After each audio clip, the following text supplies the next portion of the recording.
Not to toot my own horn, but when I'm with my children, I'm told that I don't look like I have children, and I also look too young to be married. And maybe I might be a little delusional, but I take it as I must be doing something right. I'm not an expert on this subject, but I do have some years in the game as a mother and as a wife. So in this video, I'll share with you the ways I've been finessing marriage and motherhood.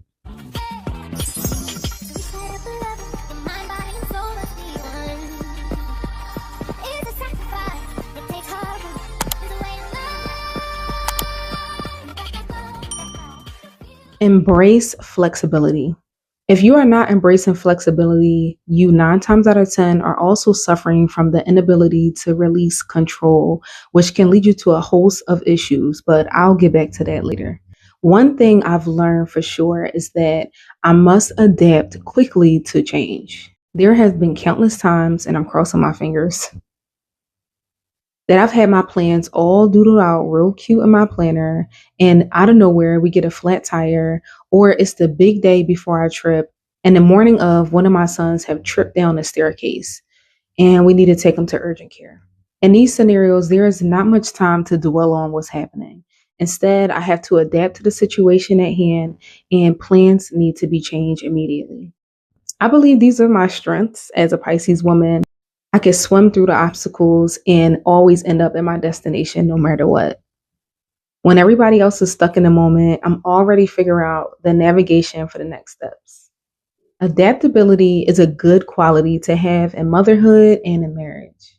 On the flip side, though, the inability to adapt will have you eaten alive. Feeling like every single day that you're in a fight can lead you to chronic stress. And when you start wandering the path of chronic stress, you're at the risk of these 13 symptoms: anxiety, depression, digestive problems, headaches, muscle tensions, and pain, heart attack, stroke, sleep problems, weight gain, problems with memory and focus. One thing I know for sure is that my adaptability in my marriage enables me to be able to be open to compromise, so we're able to find a happy medium between the both of us.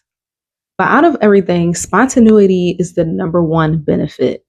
My husband knows that if he wants to change up the routine for a night of fun, I won't have an attitude towards the idea.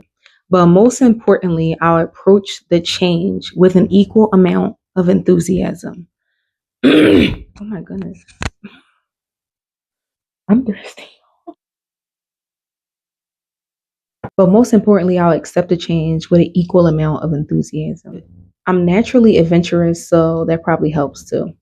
I tend to feel a little overwhelmed, I say about every 2 weeks or so. So to prevent me from being completely drained out, I schedule a weekly me time activity. Whether it's relaxing in the bed, even something simple as a scenic walk through a park, or my favorite, a coffee date with a friend. This recharge makes me more patient as a wife and as a mommy. I can do more extravagant things, but this simplicity is what helps me to be consistent. I like to use the term quality over quantity. In my 20s, I remember wanting to spend every waking moment and all my free time with my husband. I tried copying his hobbies, and I always wanted to know what he was learning. But honestly, I can only remember a few handfuls of these days because there was no real purpose behind being around him besides just being around him. I eventually had an aha moment years later that quality is what mattered most to me. Now that I'm 10 times more mature, I love planned date nights where I can do activities that we both enjoy. The key for it to be a top tier quality is to be fully present and engaged. This also goes for family days out and movie or game nights in. For the most effective way of doing this, I simply just like to put my phone on D&D and forget everything outside of what's in front of me. Communication. I can go on and on about communication, but I'll just give you a simple example so I can stay on topic because I struggle with that. So here's the scenario. If I'm feeling resentful because my husband did not put his clothes in the laundry hamper after work, my solution would be, instead of bottling up my feelings and my emotions, I like to have a simple conversation with my husband. It may go something like this. Hey, honey, I noticed that you didn't place your clothes in the laundry hamper last night. You must have had a really long day at work. This shows that I notice his actions, and I'm also showing empathy because he's not perfect. And after this response is normally followed by how his day went, his explanation of either how he had a rough day on the job or he had a fine day and that he was actually about to put the clothes in a hamper before I mentioned it anyway. And if you have an honest husband, he will put his clothes in the hamper. It may not be right this second, but he will. Either way, it's a win-win. You both were able to express what was on your mind and actions were made. Is to set realistic expectations. Some days we may deal with symptoms of mom guilt, which may have you beating yourself up sometimes about not being the perfect mom and not the perfect wife. First off, I want you to know that number one, you're not alone. These are normal feelings. Secondarily, girl, do not set yourself back like that. You've accomplished so much so far. One day of the house being out of order, or one afternoon of you being the last parent to pick up your child from school because you overslept your alarm from your nap, does not make you a bad mom. Believe me, there are worse things that are happening in the world right now. If you remember nothing else, remember that perfection is unattainable. Set realistic expectations for yourself and for your family. Celebrate the small victories. And don't be afraid to ask for help when you need it and not a moment later. Now, I decided to ask my AI to give me another option because I didn't want all my tips to be biased. So this one is from my chat GBT. So this one is divide and conquer. So the scenario was you're both feeling overwhelmed by household chores and childhood responsibilities. The solution would be create a shared chore chart and divide the task fairly. This will reduce stress and prevent one partner from feeling overburdened. Now, this one I have mixed emotions about because as a stay at home mom, I'm responsible for 98.8% of all the household duties. So this one would have to be like me asking my husband to literally help me only when I see him maybe watching TV or something like it's time to head out where both of us are trying to get out the house and into the car quickly. Because I don't know about you, but my husband takes a very long time to do things sometimes. And sometimes that's like weeks. I mean, so if you're watching this, husband, I'm so sorry. Please don't be upset with me. But he know that it's true. He knows. He knows. I love you, babe. I love you.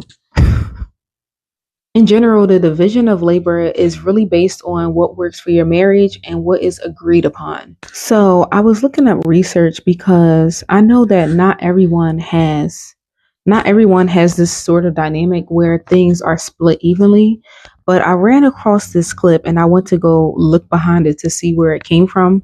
But it says surprisingly, the studies show that the divorce rate among couples who share the chores equally was 50% higher than among those where the wife does the majority of the work. Researchers were under the impression that having clearly defined roles would lead to fewer arguments. They also equated doing housework to equality in the home. So do with that information what you please, but I'll also link the full article in the description section. That way you'll be able to go look at it when you get a chance. But that's up to you what you want to do. Schedule date nights. I think this is one of my favorite. As much as I like spontaneity, I do indeed, baby, love me a good thought out planned date night. Marriage and motherhood can feel like a lifetime of mundane to-do lists, deadlines, and appointments. So naturally, sometimes your relationship can take a backseat to parenting. My husband and I have a scheduled date night to reconnect at a minimum of at least once a month. Our last date was at Top Golf, and it was my first time golfing, and it was so much fun. I love the fact that he puts thought into our dates. He knows that I'm an active person. I have a little active lifestyle. So he picks dates that are in the realm of what interests me, where we can still sit down and connect, but also boo love too, like we used to do when we were in high school. But if you can't get out, even a simple evening at home is rejuvenating. Before your husband gets home, cook his favorite dish, take a shower, and put on a sexy outfit. Decorate the place where you'll be able to sit, eat, chat, and connect. The night will go accordingly. Practice active listening. So, my scenario for this is if you're feeling misunderstood by your partner, the solution would be to practice active listening. Pay attention to what your partner is saying, ask them clarifying questions, and reflect back their feelings. This will help you understand each other better and it will strengthen your relationship. Show appreciation. So, my favorite thing to do as far as showing appreciation is I like to leave little things for my husband. So, sometimes while I'm out, I'll buy like his favorite candy and I'll leave it next to his pillow. Or lately, I've been loving thriftbooks.com. So if you haven't gotten any books from there, please go and do it now.